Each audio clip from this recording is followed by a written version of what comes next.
I'm 17 and I almost died. It was a severe case of pneumonia that I paid no attention to for a little over a month. I'm a stubborn kid that really didn't care for going to the doctor, especially during football season. I started feeling the effects of the sickness around week 4 of the season.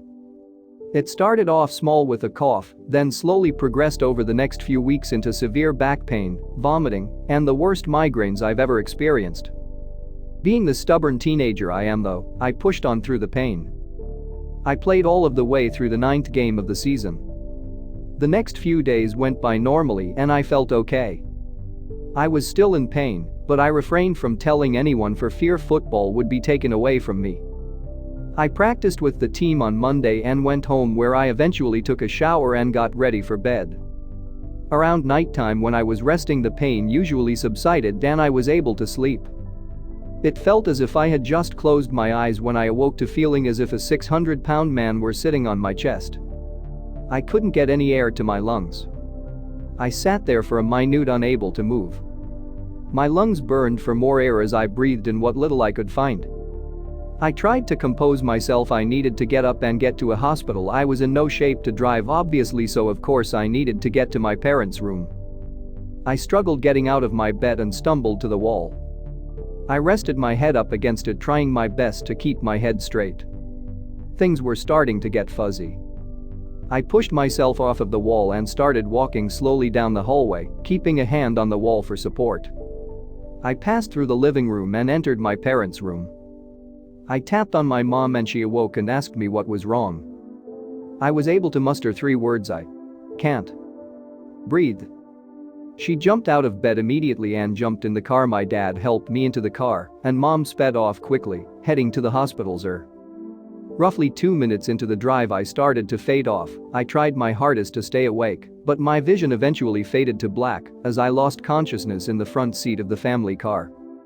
The next thing I knew, I was lying in a bed feeling very uncomfortable.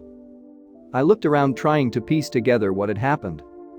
I had no memory of the events that had happened before. I discovered this place I was in was a hospital and that I was alone but hooked to lots of wires and IVs. I was scared but also exhausted. With my mind racing, I fell asleep not knowing what I was about to discover when I woke up the next morning.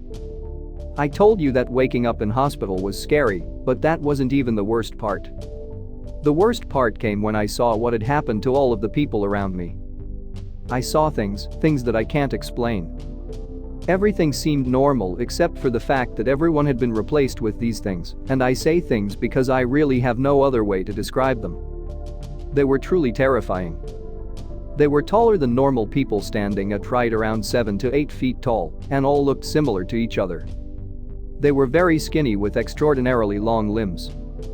Their skin was thick, brown and scaly. I found this out when the one that resembled my mother tried to hold my hand upon entering the room. They acted as if everything was normal, as if nothing had changed, but these things before me were not my family. They couldn't be. This had to be drugs or something, anything that could help me explain this away. I was terrified, but I didn't know what to do, so I played along as if everything was normal.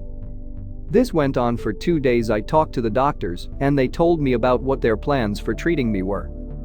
They told me that they had put a chest tube in to drain fluid around my lung out, so the lung can finally expand fully.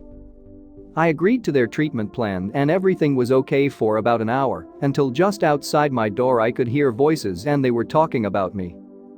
Though I only noticed when I heard my name, I did manage to hear the thing that had replaced my doctor say, "I can't believe this is working so beautifully, the kid hasn't said a word. It's a shame he has to die." This just happened 20 minutes ago, guys, at 6 a.m. where I am right now, and I'm scared out of my mind. I really just don't know what to do. I need to wake up from this dream. I don't know who to go to. This just doesn't make sense.